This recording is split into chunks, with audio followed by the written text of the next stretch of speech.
kementeriannya atau KL-nya? Terima kasih Yang Mulia. Berbagai macam tadi sudah kami sebutkan bahwa Perlinsos itu ada 3 kategori. Pertama yaitu subsidi, yang kedua bansos, dan yang ketiga jamsos. Yang menjadi domain kami itu adalah bansos dan jamsos. Jamsos itu lebih spesifik lagi yaitu pemberian bantuan iuran kepada peserta BPJS Kesehatan yang tidak mampu, yang jumlahnya sekitar 98 juta. Itu berada di dalam koordinasi kami. Kemudian semua program kegiatan yang di bawah Kemensos itu adalah juga berada dalam koordinasi kami. Karena di dalam Perpres tentang Menko PMK itu ada 7 kementerian Yang Mulia yang berada di bawah koordinasi langsung kami, yaitu Kementerian Sosial, Kementerian Kesehatan, Kementerian Pendidikan, Kementerian Agama, Kementerian Pemuda dan Olahraga, Kementerian Desa, dan Kementerian Pemberdayaan Perempuan, ditambah beberapa badan termasuk BNPB, BKKBN, BPJS Kesehatan, BPJS Tenaga Kerja, dan BPOM. Sehingga semua program-program yang ada di dalam kementerian itu berada di dalam koordinasi saya. Di samping itu kalau ada bidang yang harus cross-sektoral, seperti sanitasi tadi yang sudah saya singgung Yang Mulia, itu kami harus mengkoordinasi lintas sektor dengan kementerian teknis di luar koordinasi kami. Misalnya untuk sanitasi dengan PUPR, untuk misalnya masalah yang tadi sudah, terutama PUPR, jadi masalah air bersih, air minum, kemudian juga misalnya di daerah miskin seperti di Papua yang perlu ada perpanjangan runway, misalnya kami harus berkoordinasi dengan Kementerian Perhubungan, karena tupoksinya ada Kementerian Perhubungan. Demikian Yang Mulia, terima kasih. Baik, kalau dari Kementerian Bidang Perekonomian, Bapak yang... Terima kasih Pak Yang Mulia. Kementerian Perekonomian karena terlibat dalam penyusunan anggaran bersama dengan Bappenas dan Kementerian Keuangan, itu yang pertama tentu dalam penyusunan anggaran. Yang kedua tentu dalam berbagai produk bantuan yang terkait dengan subsidi. Kemudian yang ketiga tentu penyaluran daripada kementerian yang melalui Kementerian BUMN. Kemudian terkait dengan pangan, koordinasi Badan Pangan, Bulog, dan juga berbagai kementerian lain. Jadi tentu berbagai perlinsos sebagian besar muaranya ada di anggaran. Demikian Pak Majelis Hakim. Baik. Ketua yang kami hormati. Kemudian kalau database penerima bantuan antara yang di bawah koordinator PMK dan perekonomian, apakah tidak dimungkinkan itu ada overlapping? Artinya satu jenis bantuan di antara sekian banyak jenis bantuan itu, kemudian juga dimungkinkan akan tercover di jenis bantuan yang berbeda di jenis yang ditangani oleh koordinator kementerian yang berbeda. Bisa dijelaskan Pak PMK dulu? Terima kasih Yang Mulia. Jadi memang sangat dimungkinkan terjadi interoperabilitas data. Karena apa? Karena bantuan-bantuan itu ada berlevel Yang Mulia. Seperti tadi saya jelaskan, misalnya masalah kemiskinan itu kan ada 3 jenjang. Miskin ekstrim, miskin, dan hampir miskin.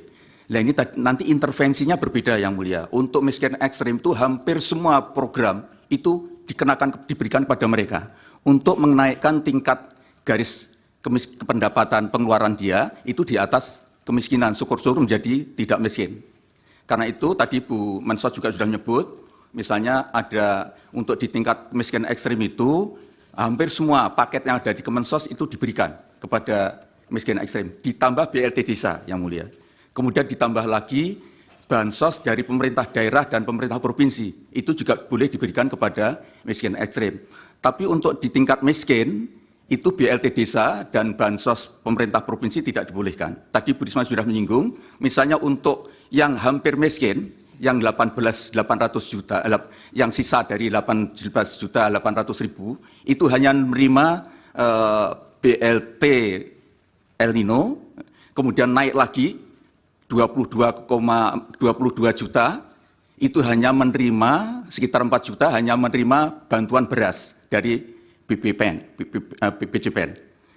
Ini jadi untuk mengintervensi penanganan kemiskinan itu dilakukan secara berjenjang sesuai dengan kadar kebutuhan atau tingkat kebutuhan yang dialami oleh masing-masing, dan itu kami lakukan berdasarkan by name by address. Baik, dari Pak Menko Perekonomian ada tambahan? Tambahan sedikit bahwa seluruh program yang didesain itu mengacu kepada data yang ada di Kemensos, DTKS, kalau itu menggunakan data KPM penerima PKH ataupun sembako. Kalau itu kita sasarkan berbasis terakhir menggunakan data dari P3KE, yaitu data pensasaran percepatan penghapusan kemiskinan ekstrim yang wali datanya ada di Kementerian Menko PMK. Jadi kami mereferensi sama. Sebagai contoh, mungkin program yang terkait dengan kartu prakerja itu seperti tadi kita melakukan screening berbasis data Dukcapil dari Kementerian Pendidikan, Dapodik, kemudian DTKS dan yang lain. Jadi itu interoperability dan kesamaan data di pemerintah itu disinkronkan semua. Demikian yang mulia. Baik. Kalau demikian pada saat penyaluran Bapak-bapak, khususnya di Januari dan Februari 2024 itu, apakah dimungkinkan dua bantuan atau lebih dari satu jenis bantuan itu kemudian disalurkan secara bersamaan, fokusnya di Januari dan Februari 2024 kemarin, apakah itu ada dan kemudian apakah dua kementerian ini kemudian ada koordinasi ataukah masing-masing kemudian berjalan sendiri-sendiri? Pak Muhadjir dulu mungkin. Terima kasih Yang Mulia. Tadi sudah saya sampaikan, bantuan secara simultan itu bukan hanya pada Januari saja, sejak dulu begitu. Iya, ya. Ini di Januari dan Februari, Pak. Iya, sama Yang Mulia. Jadi misalnya terutama dari 1,12%, sekitar 5 juta penduduk yang miskin ekstrim, itu menerima hampir semua. Jadi dia juga menerima PKH, kalau di dalamnya ada kriteria-kriteria, karena PKH ini Yang Mulia, itu diberikan kepada keluarga miskin, tetapi dengan kriteria tertentu. Misalnya di situ ada ibu hamil, ada ibu menyusui, ada anak sekolah, ada keluarga difabel, ada keluarga lansia. Jadi kalau nanti di dalam keluarga miskin itu ada salah satu atau beberapa orang yang memenuhi kriteria ini, dia dapat juga PKH. Kemudian dia juga dapat BLT Bansos, makanan dari Kemensos. Dia juga bisa mendapatkan bantuan juga dari El Nino, bantuan pangan El Nino. Dia juga bisa mendapatkan bantuan dari beras, percadangan pangan beras. Sehingga kita harapkan yang miskin ekstrem ini dengan mendapatkan bantuan dari semua sisi, itu akan terangkat pendapatannya menjadi di atas garis kemiskinan. Sehingga upaya kita untuk mentarget tahun 2014, miskin ekstrem 0%, itu bisa terselesaikan Yang Mulia. Baik. Berarti itu bisa simultan ya Bapak ya? Betul Yang Mulia. Ada yang ditambahkan Pak Menko Perekonomian? Cukup jelas. Baik, saya ke Ibu Menteri Keuangan dulu. Ibu, dari anggaran El Nino tadi yang sampaikan Bu Mensos itu, kenapa kemudian mengalami penurunan? Karena untuk sektor El Nino dikeluarkan itu maksudnya apakah itu dari usulan tahun 2023 untuk realisasi 2024 memang sudah tidak dianggarkan lagi untuk Kemensos, ataukah memang itu ada kebijakan di tingkat kemudian setelah pembahasan anggaran, kemudian itu dikeluarkan, Ibu? Izin Yang Mulia, untuk tahun 2023 yang bantuan El Nino ada yang dalam bentuk bantuan beras, itu disalurkan oleh Bappenas, dan untuk BLT tadi yang dalam bentuk cash atau tunai itu disalurkan oleh Ibu Mensos yang tadi disampaikan. sudah ada anggarannya, itu ada tambahan, jadi kita memberikan tambahan di tengah tahun anggaran 2023, namun sudah mendapatkan persetujuan juga dari DPR. Namun di dalam mekanisme anggaran bisa saja sumber anggaran itu ada di dalam cadangan bendahara umum negara, dan di situ bisa digunakan pada saat negara atau ekonomi menghadapi suatu situasi di mana dibutuhkan suatu tambahan anggaran. Dan mekanisme yang dilakukan kami mengambil dari bendahara umum negara kemudian disalurkan seperti yang BLT El Nino. Untuk 2024 itu yang sudah dieksekusi dan sudah dianggarkan adalah yang adalah bantuan pangan yang ada di Kementerian di Bappenas. Itu yang 10 kilo untuk 6 bulan. Sedangkan yang BLT El Nino 2024 belum dieksekusi atau tadi namanya menjadi mitigasi risiko pangan. Itu yang dimungkinkan Kemensos pun akan bertambah. Akan ditambahkan anggarannya, namun tadi Bu Mensos mengatakan belum memulai. Sampai hari ini kami di Kementerian Keuangan belum mendapatkan dokumen dari Kemensos untuk bisa mengeksekusi bantuan mitigasi pangan tersebut. Jadi belum ada pelaksanaannya. Kalau yang berkaitan dengan 6 tahun terakhir pelaksanaan atau pencairan anggaran di Januari Februari ajek tadi Ibu, tapi ada di 2023 mengalami pengecualian karena ada koordinasi dengan perbankan, tadi maksudnya apa Ibu? Jadi begini Bapak, jadi mohon maaf setelah kita dalami, kan kenapa penyerapan itu kecil.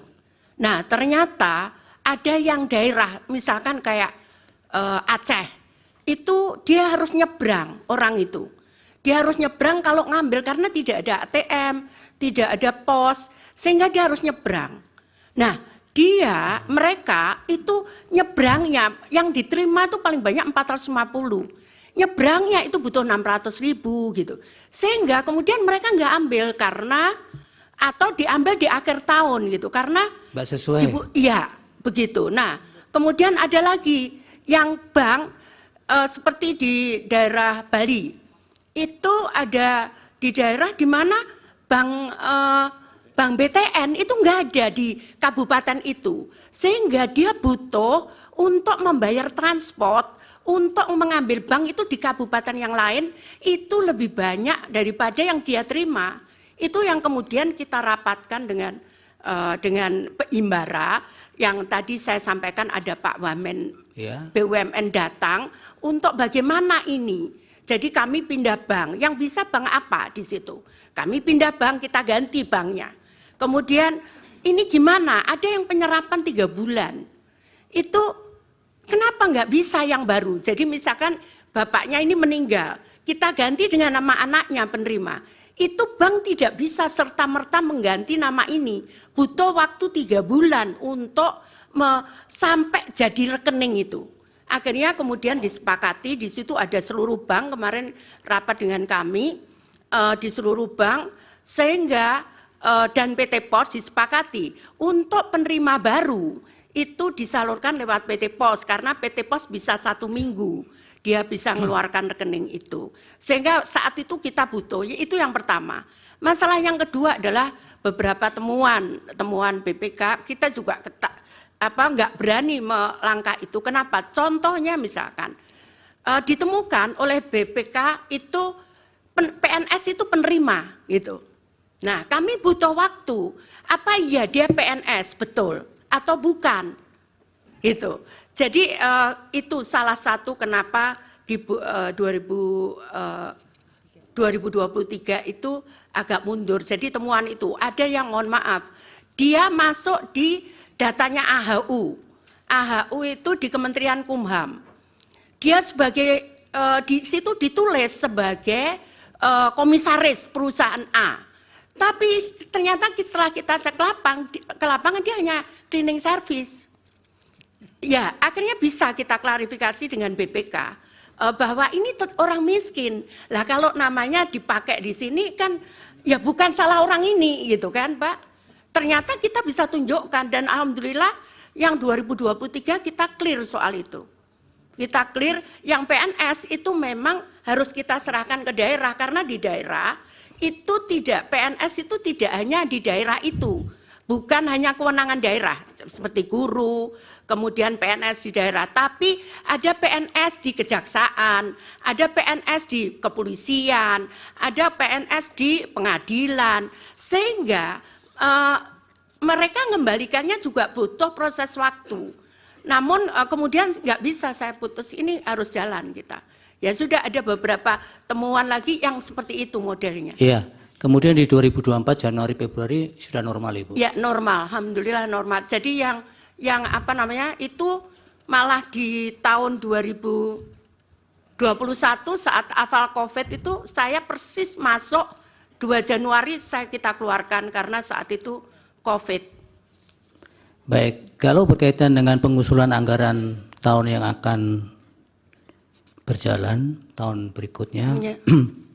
untuk El Nino itu Kemensos apakah itu memang kebijakan tersendiri ataukah itu harus diusulkan juga dari kementerian terkait, termasuk Kami nggak bisa berani mengusulkan, Bapak.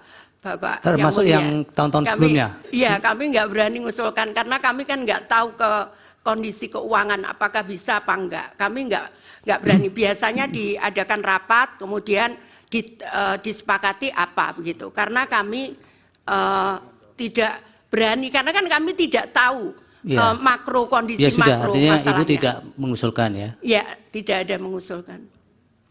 Bu Menteri Keuangan ada tambahan?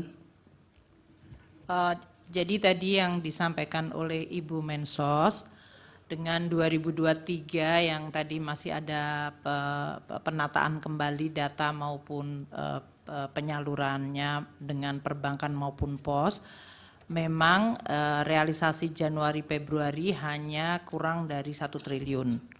Sementara pada Januari Februari di tahun-tahun biasanya itu bansos yang dari Kemensos pencairannya itu tertinggi pada tahun 2021 yaitu 19,1 triliun dan untuk tahun 2024 itu 12,8. Jadi yang mulia Ketua Hakim, kami kemudian memang menunjukkan seolah-olah ada lonjakan dari bansos ke Mensos di tahun 2024, padahal itu karena basisnya di 2023. Mengenai bantuan El Nino itu diputuskan pada rapat intern Bapak Presiden bersama beberapa menteri. Pertama waktu itu bicara mengenai data, termasuk pembahasan mengenai adanya data Reksosek, yaitu mengumpulkan semua data dari rumah tangga di Indonesia yang diharapkan bisa menjadi suatu data bersama untuk tadi yang disampaikan oleh Yang Mulia Hakim mengenai pentingnya untuk koordinasi data.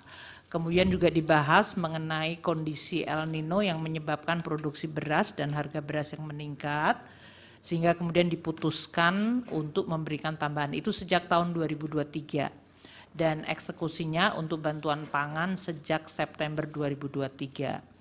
Kalau ada keputusan rapat tersebut, maka kemudian proses anggarannya, kalau eksekutornya adalah Bappenas, maka Bappenas akan mengajukan anggaran kepada kami di Kementerian Keuangan berdasarkan keputusan rapat Presiden atau rapat internal bersama Presiden, Wapres, dan beberapa menteri. Itu yang biasanya dilakukan, Bapak. Yang ratas itu Ibu masih ingat waktunya kapan? Yang pembahasan khusus El Nino?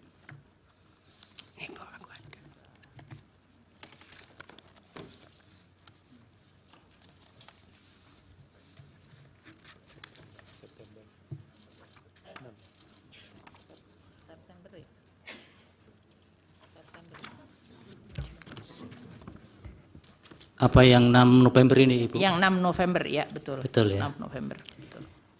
Nah, apakah ketika pembahasan soal El Nino itu khusus itu Ibu, memang masih ada penegasan bahwa mitigasi soal El Nino ini masih sudah selesai atau kan masih memang diproyeksikan sampai kapan di ratas itu Ibu?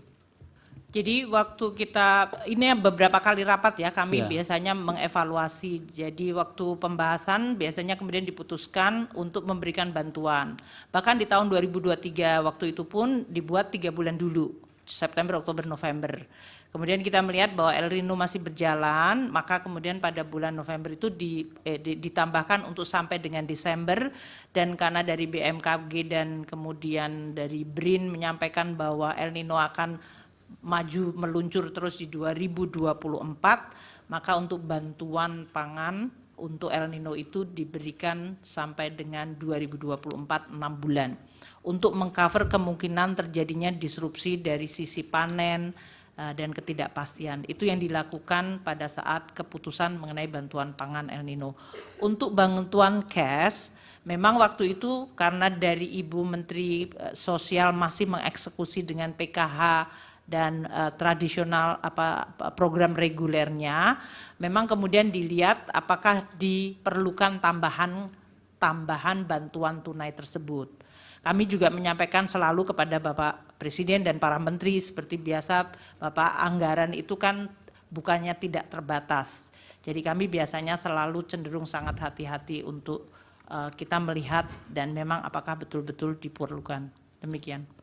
Jadi memang mulai 6 November 2023 untuk El Nino masih diproyeksikan hingga 6 bulan di 2024 ya. Betul. Baik, dari Prof. Arief. Baik, terima kasih Ketua. Mohon izin para hakim yang mulia, saya mendahului. Saya mencoba untuk meletakkan dulu pada kerangka garis besarnya kenapa kita memanggil untuk didengar keterangannya 2 Menko dan 2 Menteri. Jadi begini, ada dalil dari pemohon. Kedua pemohon itu yang menyebabkan Mahkamah memerlukan penjelasan dari Bapak Menko dan Ibu Menteri Keuangan. Begini juga, untuk pendidikan, karena sidang Mahkamah Konstitusi itu mendapat perhatian publik yang sangat luar biasa. Tidak saja di nasional, tapi juga internasional. Saya pada waktu terakhir ditugaskan Mahkamah Konstitusi ke Venice, itu ada pertemuan Biro MK sedunia, saya hadir di sana. Para ketua asosiasi MK yang hadir di situ dari seluruh dunia, benua-benua itu mewakili benua-benua, menanyakan kepada saya mengenai Pilpres dan Pileg di Indonesia. Jadi ini mendapat perhatian yang sangat luas, sehingga ada pendidikan sosial, ada pendidikan politik yang harus kita lakukan dalam persidangan ini. Oleh karena itu, perlu saya sampaikan, ada payung yang harus saya sampaikan atau kerangka yang harus kita sampaikan dulu. Kehadiran Bapak Menko dan Ibu Menteri ini kenapa tidak disumpah? Mungkin ada pertanyaan itu. Beliau itu tidak disumpah karena sumpah jabatan yang dilakukan di istana pada waktu dilantik menjadi menteri melekat sampai pada waktu memberikan keterangan di persidangan ini. Jadi Bapak Menko dan Ibu Menteri itu memberikan keterangan di sini di bawah sumpah di pengadilan. Kemudian yang kedua begini, saya kebetulan hakim konstitusi di antara kita bersembilan, itu yang terlibat mengadili Pilpres dan Pileg 3 kali. Jadi saya mempunyai pemahaman yang agak komprehensif, mendalam. Pilpres kali ini lebih hiruk pikuk. Pilpres kali ini diikuti dengan beberapa hal yang sangat spesifik yang berbeda dengan Pilpres 2014 dan Pilpres 2019. Ada pelanggaran etik yang dilakukan di Mahkamah Konstitusi, dilakukan di KPU, dan banyak lagi yang menyebabkan hiruk pikuk itu. Nah, yang terutama mendapat perhatian yang sangat luas dan kemudian didalilkan oleh pemohon itu cawe-cawenya kepala negara. Nah, cawe-cawenya kepala negara ini, Mahkamah sebetulnya juga kita memanggil kepala negara, Presiden Republik Indonesia. kelihatannya kan kurang elok. Karena presiden sekaligus kepala negara dan kepala pemerintahan. Kalau hanya sekedar kepala pemerintahan akan kita hadirkan di persidangan ini. Tapi karena presiden sebagai kepala negara, simbol negara yang harus kita junjung tinggi oleh semua stakeholder, maka kita memanggil para pembantunya. Dan pembantunya ini yang berkaitan dengan dalil pemohon. Kenapa kita panggil? Itu karena begini. Dalil pemohon mengatakan keberpihakan lembaga kepresidenan dan dukungan Presiden Joko Widodo dalam Pilpres. Nah, itu kemudian memunculkan beberapa hal. Satu, cawe-cawe yang sudah saya sebutkan tadi. Kemudian keterlibatan ASN, TNI, Polri yang tidak netral. Ada sangkaan, dugaan PJ Gubernur, Bupati, Wali Kota yang PJ itu juga ikut bermain di situ. Ini sangkaan atau dugaan yang perlu dibuktikan di persidangan ini. Kemudian ada peran serta lurah kepala desa juga yang ikut cawe-cawe, ikut menggalang massa, dan kemudian bansos yang dianggap mempunyai korelasi dengan elektoral.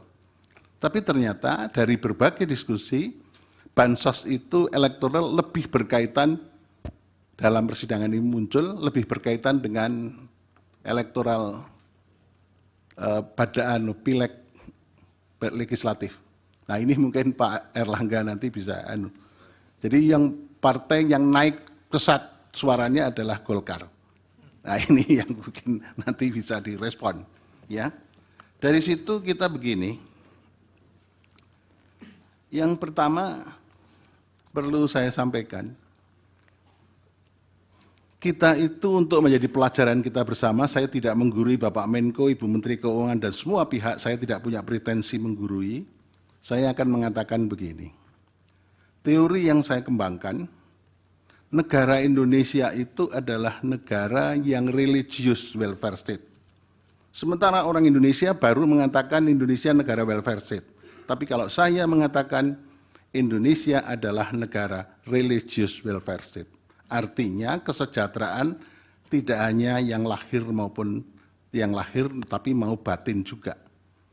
Tapi sementara dalam teori yang berkembang hanya disebut welfare state. Tapi kalau saya mengatakan karena ideologi Pancasila, sila pertama, maka Indonesia adalah negara religious welfare state. Kemudian kita harus membangun peradaban, hukum yang negara hukum yang demokratis dan berketuhanan. Dari sini maka Bapak Ibu sekalian, kita ingat sekali pesan dari The Founding Fathers. Yang penting pada kesempatan ini perlu saya sampaikan adalah semangat penyelenggara negara. Semangat penyelenggara dan semua stakeholder harus mempunyai etiket yang baik dalam mengelola negara. Etiket baik itu berdasarkan etik, moral, hukum, dan nilai-nilai sosial budaya yang berkembang di Indonesia. Itu semua diorientasikan pada kepentingan kesejahteraan rakyat. Ini yang harus menjadi pedoman kita. Oleh karena itu Bapak Ibu sekalian, para Bapak Menko, di kita dalam berhukum tidak sekedar rule of law, tapi rule of ethic. Nah dalam kesempatan ini maka ada beberapa hal yang praksis yang perlu saya pertanyakan kepada Bapak Menko dan Ibu Menteri Keuangan. Yang pertama, dalil-dalil permohonan itu menyangkut yang saya sebutkan bansos tadi. Untuk yang lain-lain sudah kita bahas, tapi ini perlu kita bahas mengenai bansos. Yang pertama, kita mengenal lembaga. Ada Menteri Sosial, kemudian ada kaitannya dengan Kepala Badan Pangan Nasional, kemudian ada Kepala Bulog. Pada saat-saat kritis, saya baca di mass media, Kepala Bulog Budi Waseso diganti, ada faktor apa ini yang melatar belakangi? Saya mau tanya. Jadi di situ, Kepala Badan Pangan Nasional Pak Arief Prasetyo Adi, kemudian ada pergantian Kepala Bulog, dan kaitannya dengan Kementerian Sosial. Itu apa yang ada di balik itu. Kita pengen mengerti karena ini termasuk bisa disebut juga dengan masalah yang tadi cawe-cawe. Kemudian di Menteri Ibu Menteri Sosial, Presiden pada waktu bagi-bagi bantuan sosial di depan istana, Presiden pada waktu keliling kemarin dipertanyakan oleh teman-teman dari pemohon 2. Presiden keliling ke berbagai daerah, melakukan kunjungan-kunjungan daerah pas kebetulan itu di waktu kampanye. Sehingga menimbulkan sangka dan saling curiga, saling fitnah di antara kita anak bangsa. Nah, itu menggunakan bansos apa, di mana, dari mana itu. Kemudian yang ketiga, saya membaca keterangannya Bapak Menko PMK. Di sini ada kata-kata begini, pelaksanaan tugas PMK dimaksudkan untuk memberikan dukungan pelaksanaan inisiatif dan pengendalian kebijakan berdasarkan agenda pembangunan nasional dan penugasan Presiden. Apa sih yang dimaksud dengan penugasan Presiden? Apakah penugasan-penugasan tertentu karena Presiden juga cawe-cawe itu? Karena kalau saya membaca sebetulnya agenda pembangunan nasional itu sudah termasuk Presiden itu akan menugaskan apa ya ada di situ. Tapi kok ada frasa yang khusus penugasan Presiden. Nah, apakah di lain-lain tempat, apakah di Bapak Menko Ekonomi, Bu Menteri Keuangan atau Menteri Sosial, ada agenda pembangunan nasional dan penugasan Presiden. Ini kan seolah-olah ada frasa khusus. Presiden punya misi tertentu, visi tertentu untuk melaksanakan apa ini biasanya dilakukan. Itu. Kemudian yang terakhir perlu saya sampaikan,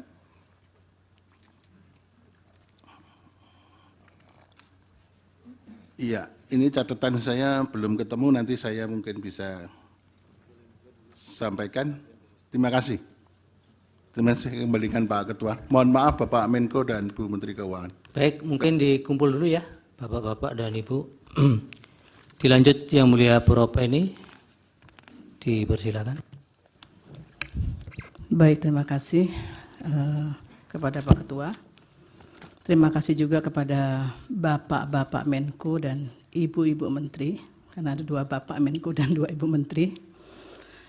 Begini, saya kira ketika ada permohonan terkait dengan PHPU Pilpres ini, memang salah satu isu yang menonjol dalam dalil tersebut adalah soal bantuan sosial atau bansos.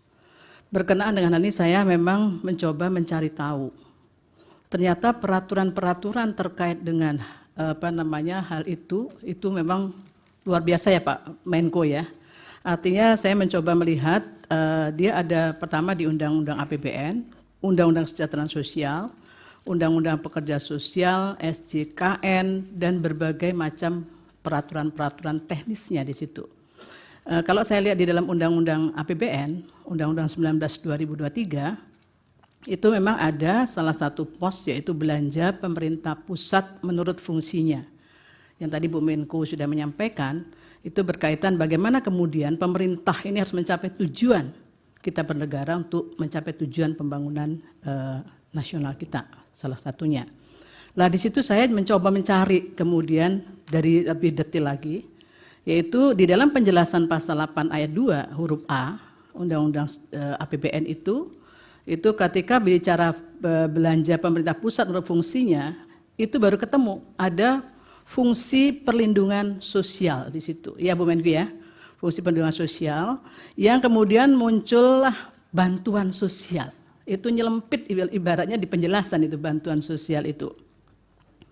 Yang salah satunya dinyatakan adalah untuk melindungi terjadinya risiko sosial. Nah, berkaitan dengan ini saya ada beberapa pertanyaan ini kepada Pak Menko maupun nanti kepada Ibu Menteri. Seberapa besar sebetulnya risiko sosial yang terjadi di 2023, kemudian yang diperkirakan akan terjadi di 2024. Sehingga kemudian saya lihat di sini memang ada kenaikan perlinsosnya itu sekitar 50 triliun ya Bu ya. Nah kemudian di situ yang menjadi persoalan adalah apakah memang di awal-awal tahun, di awal tahun itu adalah dimulai dari Januari, Februari, ya di mana tahun-tahun itu disebut dengan tahun-tahun atau saat-saat politik seperti itu memang kemudian anggaran itu sudah bisa dicairkan. Apakah itu menggunakan anggaran di luar itu, apakah memang itu real anggaran 2024 yang sudah bisa dicairkan untuk perlinsos? Itu mohon nanti bisa dijelaskan di awal tahun itu. Apakah pada saat di awal tahun itu juga, itu bisa kemudian dilakukan automatic adjustment? Yang tadi didasarkan pada pasal 28 ayat 1 huruf E itu sudah dilakukan. Ini karena kalau bicara dalil pemohon ada yang mengatakan itu ada automatic adjustment. Benar nggak sih itu? Kami mohon nanti Ibu bisa menyampaikan atau Pak Menko bisa menjelaskan benar nggak ada automatic adjustment berkaitan dengan hal tersebut ya. Kemudian yang berikutnya, ini ada info yang berkembang juga yang perlu kemudian mendapatkan tanggapan dari Pak Menko dan Ibu Menteri. Apakah benar bahwa ada penahanan anggaran dari kementerian lembaga untuk realisasi bantuan sosial di awal tahun itu? Itu mohon nanti bisa ditambahkan penjelasannya. Selanjutnya adalah kalau saya baca, ini kembali ke Bu Risma kalau yang satu ini. Di dalam Undang-Undang 11 2009 itu soal kesejahteraan sosial, itu sebetulnya nggak mudah ternyata untuk bisa merealisasikan orang yang mendapatkan bantuan, itu nggak mudah ternyata. Saya lihat ada SK Menteri Sosial di sini, artinya ada data terpadu penanganan fakir miskin, ya DTPFK dan data orang tidak mampu atau OTM. Dan itu harus diverifikasi dan divalidasi.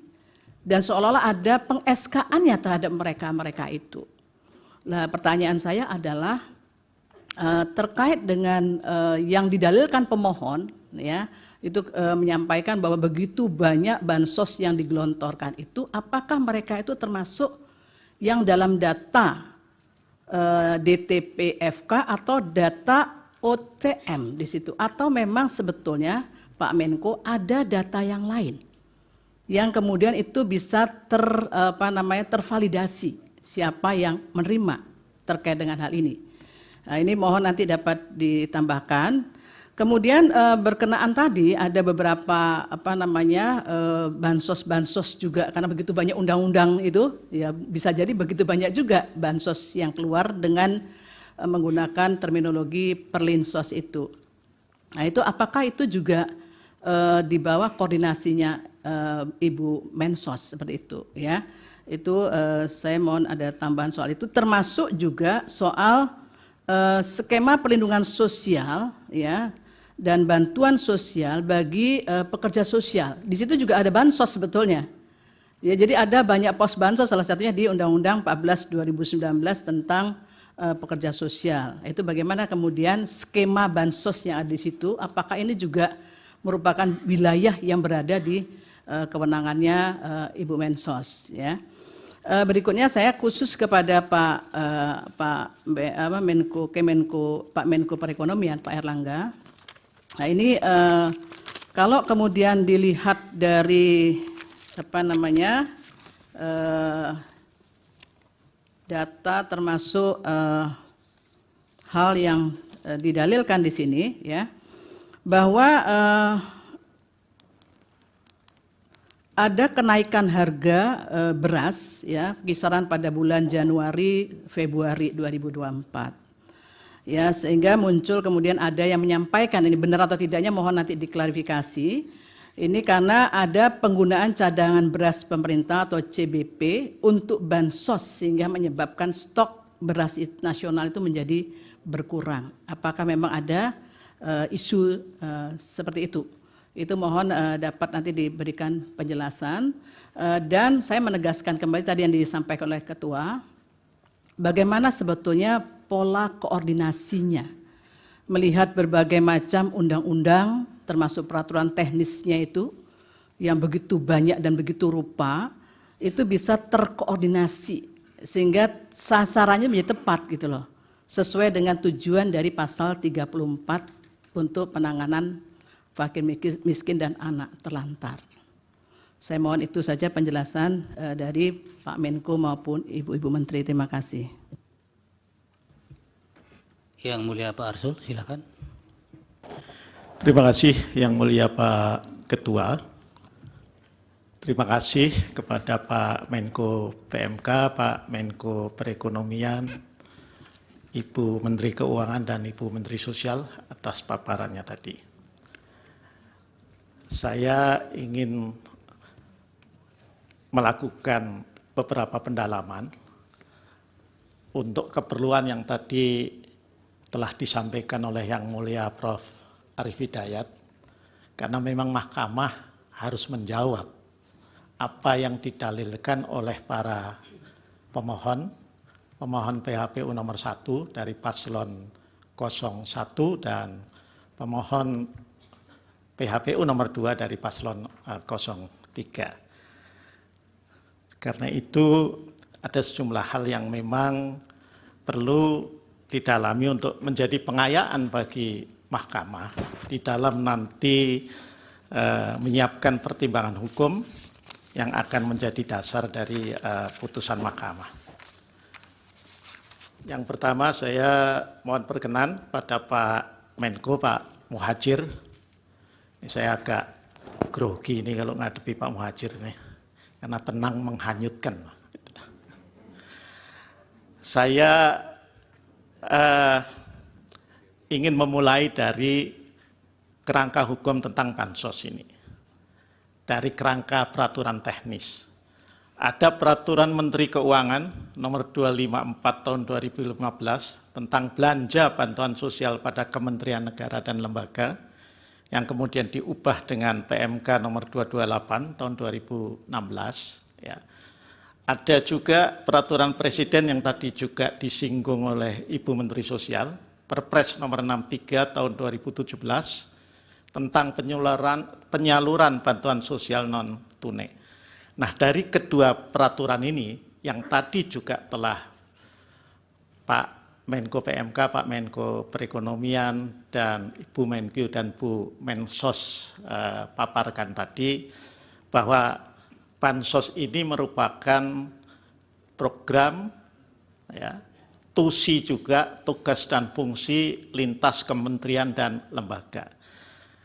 Nah, saya mohon penjelasan mungkin dari Pak Menko PMK atau Pak Menko Perekonomian, ya, itu agar kementerian dan lembaga mana saja yang melaksanakan program atau TUSI, tugas fungsi dari baik Perlinsos atau utamanya adalah bansos. Karena ini agar jelas, karena kan selama ini kan terkesan bahwa seolah-olah yang memanfaatkan Perlinsos atau bansos ini adalah menteri-menteri yang partainya terasosiasi dengan paslon 02. Padahal sekilas saya lihat, Perlinsos atau bansos ini kan ya juga ada di kementerian yang menteri-menterinya itu juga terasosiasi dengan paslon-paslon yang lain, baik paslon 01 maupun paslon 03. Jadi ini biar clear itu. Termasuk yang tadi disinggung oleh Bu Menteri Keuangan, ada juga program perlindungan sosial yang berupa BLT dana desa yang anggarannya diambil dari bagian TKD, ya, transfer ke daerah. Nah itu. Yang kedua untuk Pak Muhadjir, saya membaca di Perpres nomor 63 tahun 2017 di pasal 14 itu dibentuk tim pengendali pelaksana penyaluran bansos yang anggotanya begitu banyak menteri, ya, begitu banyak menteri. Saya tidak tahu apakah menteri-menteri ini itu juga yang kementerian dan lembaganya, tidak hanya menteri dan lembaganya ini mendapatkan program atau memiliki TUSI bansos itu tadi. Ya, mohon penjelasan tentang pengendalian yang telah dilakukan. Nah, yang berikutnya ini mungkin pertanyaan untuk Bu Menteri Keuangan, karena beliau yang paling sibuk kalau sudah soal APBN, saya kira, ya. Saya ingin membandingkan Bu Menkyu, ya, antara Undang-Undang Nomor 19 Tahun 2023 tentang APBN tahun anggaran 2024 dan Undang-Undang Nomor 28 Tahun 2002 tentang APBN tahun anggaran 2023. Ini ada pertanyaan, ya, yang dalam sidang-sidang kemarin itu juga muncul. Mengapa setelah COVID, justru pandemi COVID dinyatakan berakhir, tetapi perlinsos termasuk bansosnya itu naik? Sebagai gambaran, pada awal COVID, ya, tahun 2020, anggaran perlinsos ini 498, puncak COVID 2021 468,2, kemudian ketika tahun lalu 443,4 triliun 2023 dan kemudian ini kembali naik 496. Tadi sih memang sudah dijelaskan karena faktor El Nino, tapi apakah itu hanya satu-satunya faktor? Karena prasangkanya suudonya ini dikaitkan dengan pemilu 2024. Ini barangkali perlu penjelasan. Terlebih-lebih lagi, Bu Menkyu, kalau saya lihat di Undang-Undang Nomor 19 Tahun 2023, ini tidak ada pasal yang seperti ada di pasal di Undang-Undang Nomor 28 Tahun 2022, di mana kalau di Undang-Undang untuk APBN 2023 itu masih ada pasal 27, di mana pemerintah dapat menetapkan bauran, ya, kebijakan melalui, maksudnya ini kebijakan perlinsos melalui skema pendanaan antara pemerintah dan juga badan usaha. Ini saya kira perlu diklarifikasi agar kita bisa dudukkan secara lebih proporsional, ya, terkait dengan, di samping yang tadi tentu sudah dijelaskan oleh Bapak Ibu Menteri, itu hal-hal yang didalilkan oleh para pemohon. Saya kira itu Pak Ketua, supaya bisa berbagi waktu dengan para yang mulia yang lain. Terima kasih. Prof. Guntur, silakan Prof. Baik, terima kasih yang mulia Pak Ketua. Pak Menko PMK, Pak Muhajir, Menko Perekonomian, Pak Airlangga, Bu Menteri Keuangan, Bu Menteri Sosial, dan seluruh hadirin yang sama saya hormati. Pertama-tama tentu saya ingin menyampaikan terima kasih atas keterangan yang telah diberikan kepada mahkamah ini. Tadi sudah Yang Mulia Prof. Arief dan Pak Ketua sudah menyampaikan gambaran ya urgensi kenapa para menteri yang hadir pada kesempatan ini diminta untuk hadir karena kaitannya dengan adanya perkara dalam kaitannya dengan Pilpres ini.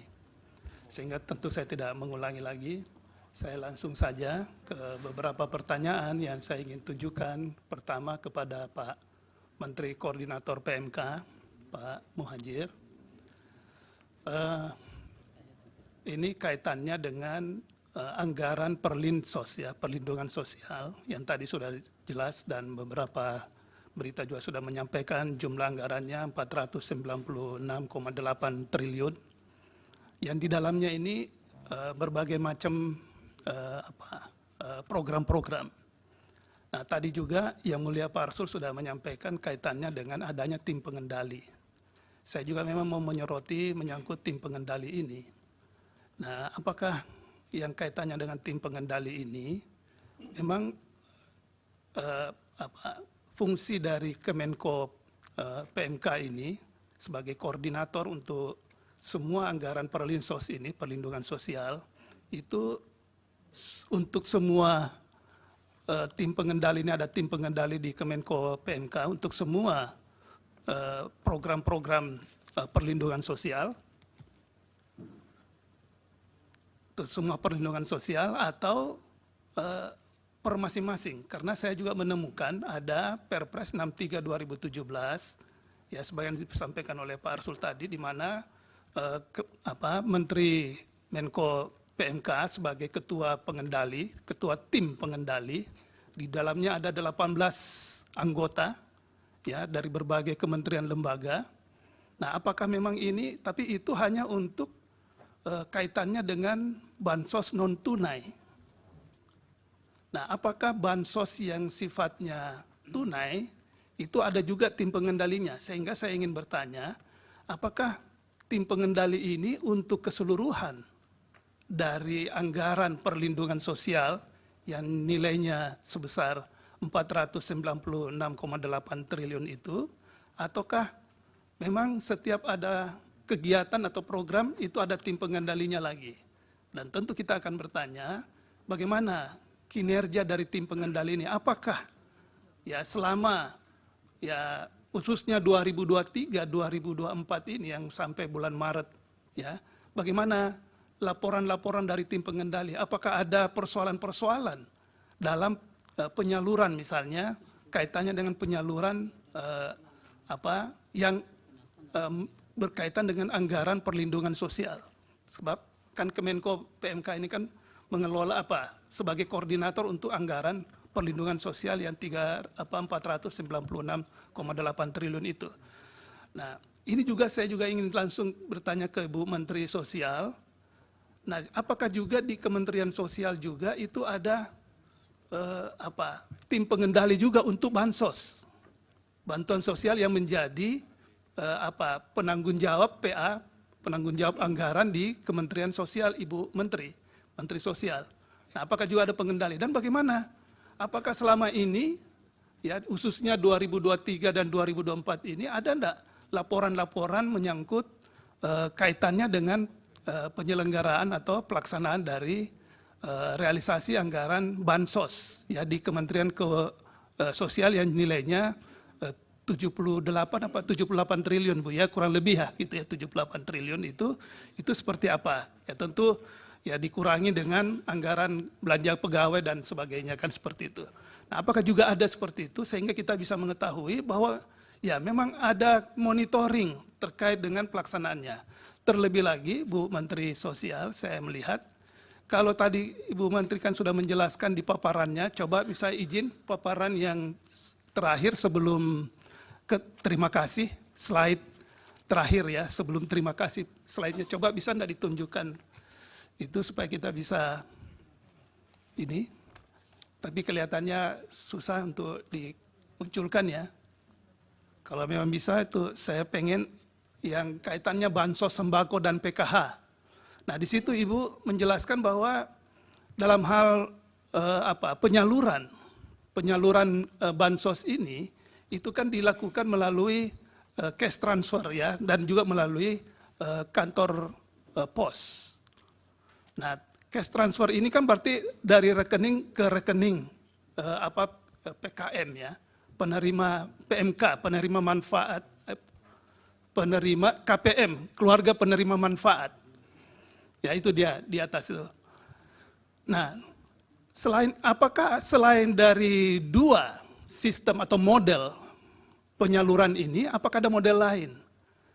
Ya, misalnya kalau saya tidak salah juga ada dalam bentuk pembayaran ke komunitas. Apakah memang ada yang istilahnya penyaluran bansos melalui pembayaran komunitas? Nah, ini bagaimana bentuknya nih pemberian bansos melalui pembayaran komunitas? Nah, apakah di situ juga ada unsur misalnya ketika menyerahkan, karena kalau misalnya dari cash transfer itu kan ya by name by address tadi itu kan tidak ada persoalan karena sudah daftar ini sudah tetap gitu, enggak, sehingga memang di sini tidak ada unsur media yang bisa menyampaikan kan. Beda kalau itu dalam bentuk komunitas ini menurut saya kemungkinan ada media yang bisa meliput dan sebagainya kan seperti itu. Nah, apakah Bu Menteri ketika itu melalui bentuk lain yang selain rekening, kantor pos juga kalau saya tadi dengar paparan Bu Menteri itu kan juga melalui rekening juga meskipun melalui kantor pos kan gitu. Jadi dari rekening giro ya kalau saya tidak salah itu sehingga praktis kita mengatakan tidak ada tidak ada unsur-unsur yang sifatnya ada hal-hal yang bisa kaitannya dengan insentif elektoral, ya. Kalau kita mau mengatakan karena ini langsung rekening ke rekening KPM itu. Tetapi kalau untuk yang komunitas ini bagaimana bentuknya, Bu? Kami perlu mendengar. Apakah di situ Ibu juga mengundang misalnya anggota legislatif, ya? Sebab kemarin di sini kita dengar dalam persidangan itu ada anggota legislatif yang menyatakan bahwa kami ikut terlibat dalam hal penerimaan itu, diundang oleh Menteri Sosial. Nah, ini bentuknya bagaimana? Nah, ini kami perlu mohon penjelasan menyangkut ini Bu Menteri Sosial, ya, Bu Tri Sri Maharini.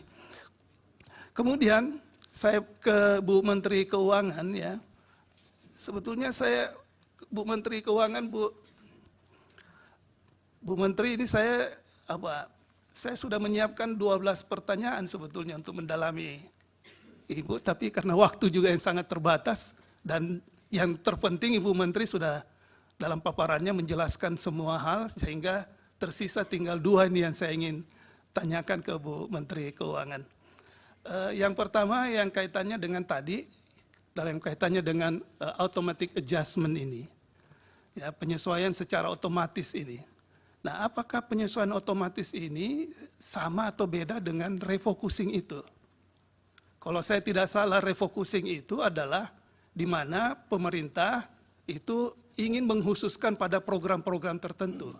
Sehingga kepada KL diminta untuk dilakukan penghematan, ya, dalam bentuk dilakukan refocusing itu. Kemudian nanti ya, selanjutnya dari refocusing itu akan ada yang namanya penyesuaian anggaran dalam bentuk automatic adjustment yang dilakukan oleh Kementerian Keuangan.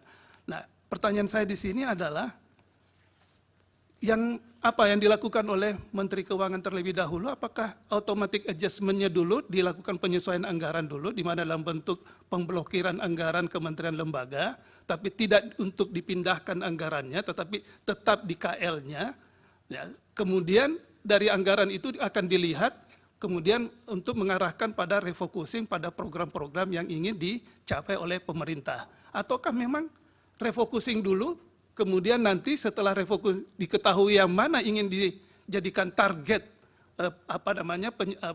anggaran itu, kemudian dilakukanlah ya kepada kementerian lembaga diminta untuk ya menyimpan ya dalam bentuk pemblokiran anggaran yang sifatnya nanti bisa saja nanti dibuka blokirnya, atau kalau memang dibutuhkan anggaran itu akan ya sebagaimana Bu Menteri sampaikan tadi dalam rangka untuk fleksibilitas dalam menghadapi isu-isu global atau ketidakpastian perekonomian negara kita dan internasional. Saya kira itu gimana sih sebetulnya melihat dari antara refocusing itu dengan automatic adjustment tadi. Kemudian yang kedua yang tersisa dari Bu Menteri Keuangan yang saya ingin tanyakan, nah terkait dengan usulan pagu anggaran, ya usulan pagu, tentu kan semua ini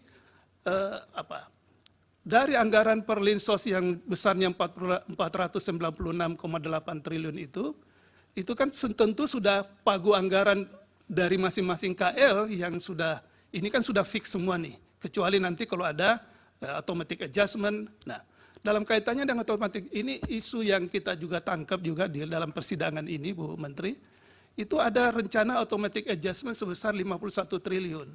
Apakah ini nanti akan mau digunakan untuk dalam kaitannya dengan bansos ini? Jadi apakah memang ini mau diarahkan ke sana? Dan apakah anggaran Kementerian Sosial juga ini akan mengalami yang namanya juga automatic adjustment dalam kerangka refocusing anggaran tadi? Ya, apakah jadi ibaratnya menurut saya sangat ironi kalau memang ini kebutuhannya untuk memberikan dukungan kepada kalangan yang rentan dari segi sosial, kemudian Kementerian Sosial kemudian anggarannya dilakukan yang namanya automatic adjustment juga meskipun 5%. Dan 5% untuk Kementerian Sosial itu kan besar juga nilainya. Nah, oleh karena itu apakah ini juga untuk Kementerian Sosial akan dilakukan juga semacam automatic adjustment dalam kaitannya dengan anggaran bantuan sosial di Kementerian Sosial itu? Atau memang tidak dilakukan automatic adjustment khusus untuk Kementerian Sosial dan mungkin juga untuk kementerian-kementerian atau lembaga lain. Mungkin itu butuh penjelasan sedikit menyangkut hal tersebut. Kemudian untuk Pak Menko Perekonomian, ya saya ingin sedikit tadi kaitannya dengan yang Pak Menko Perekonomian sampaikan menyangkut adanya pelaksanaan yang kaitannya dengan rapel 4 bulan. Ini juga menjadi isu juga yang perlu kita ketahui, dalami. Rapel 4 bulan ini untuk BLT BBM contohnya yang 150.000, itu pertimbangannya apa ya? Mungkin Pak Menko. Ya, karena kalau misalnya dalam kondisi seperti ini, kemudian ada dilakukan rapel itu 4 bulan, nah ini kan bisa menjadi apa? Duga-dugaan gitu. Jadi ada dugaan-dugaan yang tentu bisa membuat bahwa rencana keinginan pemerintah untuk memberikan rapel itu karena kondisi apa, misalnya dalam keadaan darurat atau antisipasi kondisi yang memburuk, ya. Nah, sehingga perlu dilakukan rapel itu. Ataukah mungkin ada pertimbangan lain sehingga menurut hemat saya yang hal-hal seperti ini perlu clear di dalam ruangan ini supaya kita ketahui apa pertimbangannya sehingga dilakukan, meskipun tadi Pak Menko tadi sudah menyampaikan dasar hukumnya. Dasar hukumnya sudah jelas, ya, tetapi itu dasar hukum untuk rapelnya. Tapi kenapa harus 4 bulan? Kenapa tidak 2 bulan? Kenapa tidak 3 bulan? Dan momentum merapelnya itu, ya juga mesti ada penjelasan. Kenapa misalnya rapelnya di bulan Januari, Februari, Maret, ya, dan seterusnya. Mungkin ini perlu kami ketahui supaya kita jelas mendapat gambaran menyangkut kaitannya dengan adanya rapel ini. Mungkin itu dari saya yang mulia Pak Ketua, terima kasih. Baik, masih ada dari yang mulia, silakan Pak Ridwan dulu yang mulia. Baik, terima kasih yang mulia Ketua.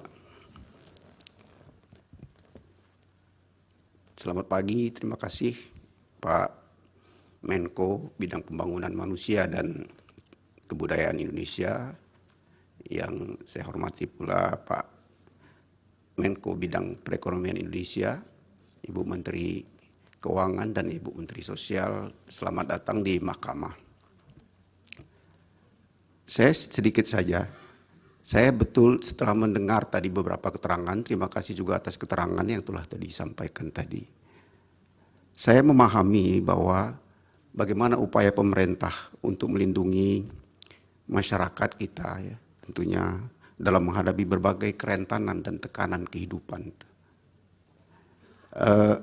Khususnya memang terhadap hal-hal yang paling pokok bagi mereka.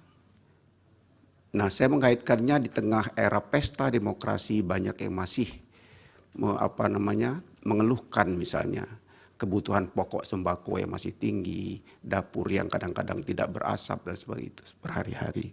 Nah, tentu saja dengan adanya berbagai macam program yang sudah tadi disampaikan, ada Perlinsos, ada Jamsos, ada Bansos, dan juga termasuk pada mitigasi risiko terhadap hal-hal ini. Nah, tentu saja bagaimana disampaikan dalam pelaksanaannya itu dengan mekanisme APBN dan juga bersama DPR serta kementerian-kementerian terkait. Pertanyaan saya adalah kepada yang terhormat Pak Menko Bidang Pembangunan Manusia dan Kebudayaan. Saya menghubungkannya kondisi yang tadi diceritakan dan juga kondisi kinerja yang dilakukan itu dihubungkan dengan perkara yang sedang berlangsung pada saat ini. Dari kedua pemohon itu antara lain menyebutkan dalam dalilnya, selain yang lain itu adanya kegiatan aparatur negara dan juga menteri-menteri, ya, yang lekat dengan khususnya di dalam kegiatan kampanye, dalam penyaluran, pendistribusian, di situ ada keterlibatan aparat yang dimaksud. Nah, apalagi saya kaitkan dengan fungsi dari kementerian bidang pembangunan manusia dan kebudayaan. Antara lain di sana akan ada yang ketiga itu melakukan pengendalian pelaksanaan kebijakan, kemudian juga pengelolaan penanganan isu terkait dengan bidang pembangunan manusia dan kebudayaan, kemudian pengawalan terhadap program prioritas nasional, sebagaimana tadi juga disampaikan, yang berkaitan dengan kebijakan yang diputuskan oleh Presiden. Pertanyaan saya adalah, mungkin nanti bisa dijelaskan juga oleh Ibu Menteri Sosial, karena Ibu saya tahu persis rekam jejaknya itu sangat humanis ya, berkaitan dengan rakyat kecil, berkaitan dengan perempuan dan anak-anak. Mungkin nanti bisa juga menambahkan bagaimana Pak Menko menjelaskan kondisi saat ini mengenai penggunaan fasilitas. Kalau di luar sana banyak sekali jadi hal berkaitan dengan kendaraan, bahkan ajudan, bahkan handphone pun yang memang dipinjamkan oleh negara, itu digunakan dalam kegiatan-kegiatan yang berkaitan dengan pesta demokrasi kita ini. Nah, saya kira untuk menjelaskan itu saya persilakan kepada yang terhormat Pak Menko dan juga Ibu Menteri Sosial. Terima kasih Yang Mulia Pak Ketua. Baik, dari Yang Mulia Pak Daniel. Baik, terima kasih Yang Mulia Pak Ketua. Terima kasih juga untuk Bapak Menko dan Ibu-Ibu Menteri untuk keterangannya. Saya hanya dua hal, ini kebetulan sudah hampir terakhir nih. Biasa dalam hukum Islam dikenal istilah asobah, jadi mungkin pertanyaan sisanya nih. Yang pertama, saya akan mengeksplor aspek kebijakan, dan yang kedua aspek implementasinya. Tentu semua ini dalam kaitan dengan permohonan baik pemohon 1 maupun pemohon 2. Nah, yang pertama terkait aspek kebijakan, tadi dalam keterangan Ibu Menteri Keuangan, ini saya kira bagus sekali ya, dimulai dengan mengatakan bahwa forum di Mahkamah Konstitusi yang mulia ini kami percaya menjadi salah satu cara merawat nalar publik dan seterusnya ya. Kemudian Ibu Menteri juga menguraikan banyak hal terkait dengan tahapan dalam pembahasan hingga persetujuan pembahasan APBN 2024. Kalau dalam keterangan ini, persetujuan pada rapat paripurna DPR itu pada tanggal 21 September 2023. Kemudian tahapan penetapan Undang-Undang APBN dijadwalkan paling lambat akhir Oktober dan seterusnya. Yang Undang-Undang APBN 2024 telah selesai ditetapkan pada tanggal 16 Oktober 2023. Nah, kemudian ada kaitan dengan Perpres. Mungkin Ibu Sri Mulyani bisa memberikan keterangan nanti, apakah Undang-Undang APBN ini kemudian ditindaklanjuti dengan Perpres, itu hanya satu Perpres atau ada Perpres yang lain? Ini nanti saya coba kaitkan dengan dalil-dalil pemohon dan juga fakta-fakta persidangan. Ini penting. Kemudian keterangan Ibu Menteri juga ada yang terkait dengan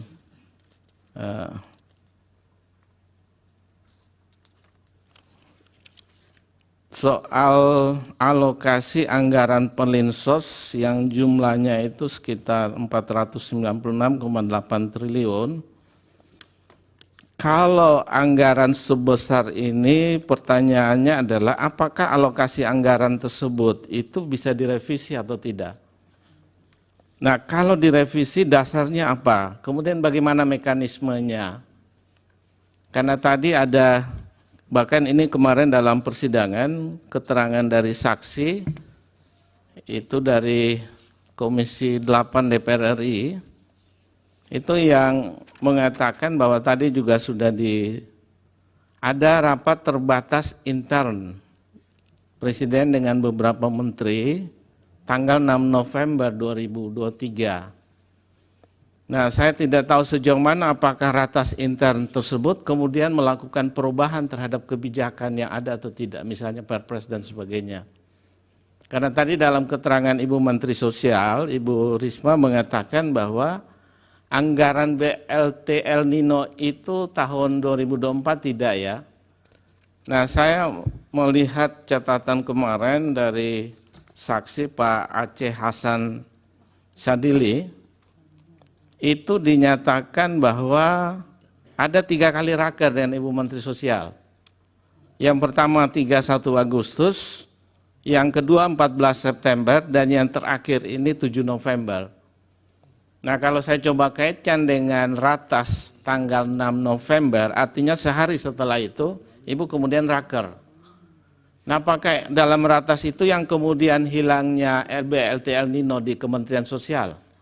Atau tidak, nanti Ibu bisa memberi keterangan, karena ini kami perlu konfirmasi.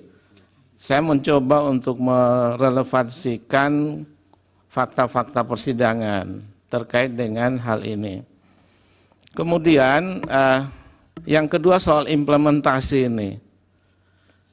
Yang pertama, tadi Pak Menko PMK dalam keterangan menyatakan bahwa ikut membagi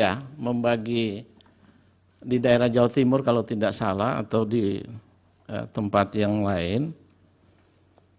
Nah, kemudian Pak Menko Perekonomian, ini Pak Menko di satu sisi sebagai Menko, tapi saya masih ingat bahwa pada tahun 2021 ada berita yang menyatakan terkait dengan kedudukan Pak Menko sebagai Ketua Komite Penanganan COVID-19 dan Pemulihan Ekonomi Nasional atau PEN, di mana realisasi pemulihan ekonomi nasional itu sampai 11 Mei kalau tidak salah 2021 mencapai 172,35 triliun.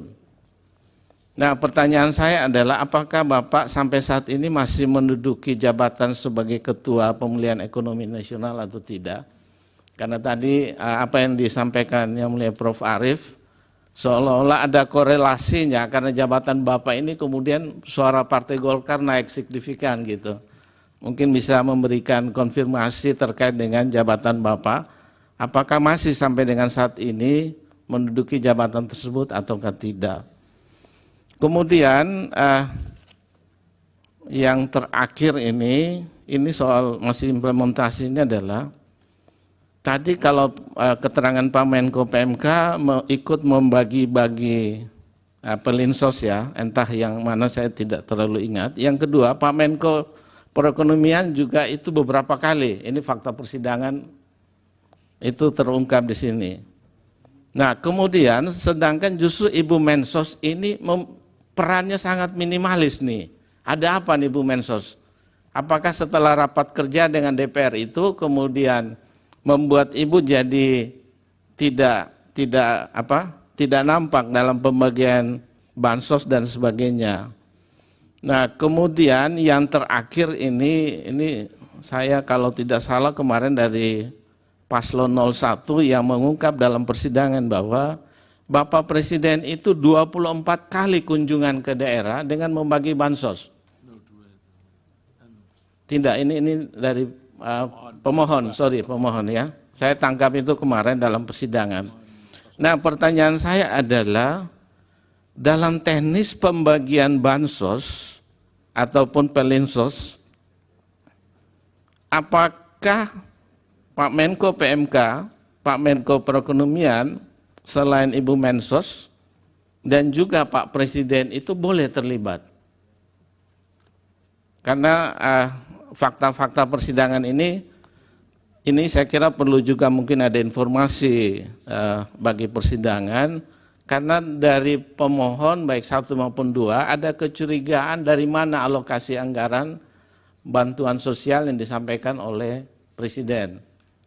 Nah, saya kira itu 2 hal yang saya sampaikan dalam kesempatan ini. Yang pertama berkaitan dengan kebijakan, dan yang kedua berkaitan dengan implementasi. Terima kasih, saya kembalikan pada Yang Mulia Pak Ketua. Terima kasih Yang Mulia. Terakhir dari Prof. Saldi, Pak Wakil silakan. Terima kasih Pak Ketua. Tadi kalau yang mulia Pak Daniel mengatakan sisa-sisanya, saya lebih sisanya lagi. Jangan-jangan nggak ada sisanya yang mau saya tanyakan ini. Terima kasih kepada Pak Menteri Menko dan Ibu Menteri. Saya lebih banyak mengaitkan ini dengan permohonan kedua pemohon ini, baik permohonan nomor 1 maupun permohonan nomor 2. Ini Bu Menteri, Pak Menko, ini ada salah satu tabel yang di kedua permohonan itu sebetulnya ada, yang mencantumkan list perjalanan presiden. Ini karena dua permohonan ini lebih banyak bergeraknya ke presiden ini sebetulnya. Karena dalilnya bertumpu di sini. Jadi kami harus menanyakan, apa sih kira-kira yang jadi pertimbangan presiden memilih misalnya ke Jawa Tengah itu lebih banyak kunjungannya dibandingkan ke tempat lain. Ini yang berkaitan dengan kunjungan yang ada pendistribusian bansosnya. Nah itu yang didalilkan oleh pemohon. Nah kalau ini kami bisa dibantu menjelaskannya, itu akan lebih mudah kami, apakah yang didalilkan pemohon itu bisa dibenarkan atau tidak. Nah tolong kita dibantu ini oleh 4 menteri ini berkaitan dengan ini. Itu yang pertama. Masih berkaitan dengan peta ini, kira-kira ini alokasi dana yang dibawa untuk kunjungan-kunjungan presiden itu yang dari mana saja? Pak Menko dan Ibu Menteri, ini satu yang terkait langsung dengan permohonan yang diajukan oleh kedua pemohon. Yang kedua,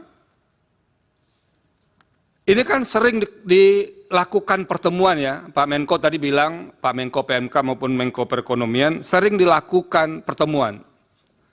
Dalam suasana pertemuan yang sudah berhimpitan dengan jadwal pemilu itu, ada enggak warning dari yang melakukan pertemuan ini, terutama warning yang berkaitan dengan sensitivitas suasana pemilu. Jadi misalnya ada yang mengingatkan, kita harus hati-hati juga, jangan kita menjalankan agenda yang sudah disusun dalam APBN, lalu diterjemahkan sebagai kegiatan politik. Ada enggak dalam rapat-rapat seperti itu diingatkan, supaya pemaknaan atau penafsiran berbagai pihak, bahwa ini ada kaitannya dengan politik itu pernah diingatkan enggak? Itu yang kedua. Yang ketiga, itu masih berkaitan dengan automatic adjustment tadi Bu Menteri Keuangan. Ya, automatic adjustment atau terkait dengan pemokusan ulang mata anggaran itu. Seberapa sering sih sebetulnya dalam 5-6 tahun terakhir itu dilakukan di awal tahun? Nah itu, dilakukan di awal tahun. Biasanya kan kalau mau ada pengetatan di berbagai kementerian dan lembaga itu kan setelah tahun berjalan begitu. Nah ini dilakukan di awal tahun. Pernah nggak ada pengalaman-pengalaman sebelumnya yang di awal tahun itu sudah dilakukan? Dan itu yang dikemukakan oleh kedua pemohon, yang dana 50 triliun lebih itu yang katanya jangan-jangan dana itu yang dimanfaatkan untuk menghadapi pemilu ini. Nah itu kedua pemohon clear menyampaikan seperti ini. Tolong kami dibantu untuk menjelaskan soal-soal yang begini. Yang keempat atau yang ketiga, Bu Menteri, ini Bu Menteri Sosial ini kalau dilihat postur anggaran perlindungan sosial 2024 itu kan ada belanja lain-lain yang jumlahnya ini kami gunakan kemarin dari, ini dari Pak Menko, ini ada 42,3 triliun. Jadi, lalu diterangkan di bawah yang lain-lain itu ada, misalnya termasuk BLT mitigasi risiko pangan sebesar 11,3 triliun. Ini bagaimana menjelaskan korelasi angka 11,3 triliun itu dengan mitigasi BLT El Nino itu yang jumlahnya 7,5 triliun. Ini berhimpitan atau tidak ini Pak Menteri dan Bu Menteri yang disampaikan di data ini? Nah ini yang tidak kalah pentingnya juga, Pak Menteri dan Bu Menteri, karena bulan November itu akan diagendakan pemilihan kepala daerah serentak seluruh Indonesia. Karena nanti muaranya akan datang juga ke Mahkamah Konstitusi, terutama yang mendalilkan ini kepala daerah, apalagi yang masih aktif sekarang, itu menggunakan dana seperti yang didalilkan mirip-mirip seperti hari ini. Kira-kira mitigasi apa yang akan dilakukan oleh pemerintah pusat agar nanti problem yang diceritakan oleh kedua pemohon itu tidak berulang kembali diceritakan di mahkamah ketika ada sengketa pilkada nantinya. Nah, karena kita tahu pasti di daerah punya dana-dana yang bisa dialokasikan seperti yang diceritakan oleh Bapak-Bapak dan Ibu Menteri di awal tadi. Nah, itu kira-kira yang perlu dikemukakan, dan mudah-mudahan Pak Menteri dan Bu Menteri itu bisa menjelaskan beberapa poin dalam bonggol besar, jadi dalam lingkup besar terkait dengan bansos yang didalilkan oleh kedua pemohon ini. Terima kasih Pak Ketua. Baik, itu Bapak-Bapak dan Ibu-Ibu Menteri. Satu tambahan dari saya, ada data begini. Di tanggal 22 November 2023, ada permintaan dari dari Kepala Badan Pangan Nasional kepada Direktur Utama Perum Bulog untuk memberikan bantuan pangan beras kepada 22.004.077 kepada keluarga penerima manfaat PKM tadi.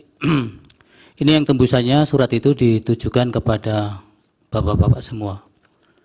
Menteri Koordinator Perekonomian, Bidang Pembangunan Manusia dan Kebudayaan juga, dan Menteri Keuangan serta Menteri Sosial. Nah, pertanyaan saya, apakah ini yang dimaksud bagian dari antisipasi El Nino tadi, ataukah ini model lain lagi nih? Nah, kemudian kalau ini benar, sejauh mana ini sudah direalisasikan dan siapa pihak yang kemudian melakukan pencairan itu? Karena ini di sini juga di surat ini dijelaskan bahwa untuk jangka waktu 6 bulan terhitung sejak Januari 2024. Sejauh mana realisasinya, kemudian siapa kemudian sebagai eksekutornya ketika bagian-bagian yang dimohonkan itu kemudian dilaksanakan. Mohon nanti bisa direspon, dan kemudian untuk semuanya mungkin apakah ini waktunya sudah menjelang mau sholat Jumat, apakah kita skorsing dulu? Ya, kami sepakat untuk men-skorsing sidang ini sehingga nanti habis sholat Jumat baru para bapak-bapak dan ibu-ibu bisa merespon ini, dan mudah-mudahan juga bisa ada waktu untuk mempersiapkan jawaban-jawabannya. Itu, jadi untuk mempersiapkan respon atau jawaban dari bapak-bapak dan ibu-ibu menteri, dan kemudian bagi yang melaksanakan sholat Jumat juga bisa melaksanakan sholat Jumat, maka sidang diskorsing hingga pukul 13 waktu Indonesia Barat. Hadirin dimohon berdiri. Yang Mulia Majelis Hakim Konstitusi meninggalkan ruang persidangan.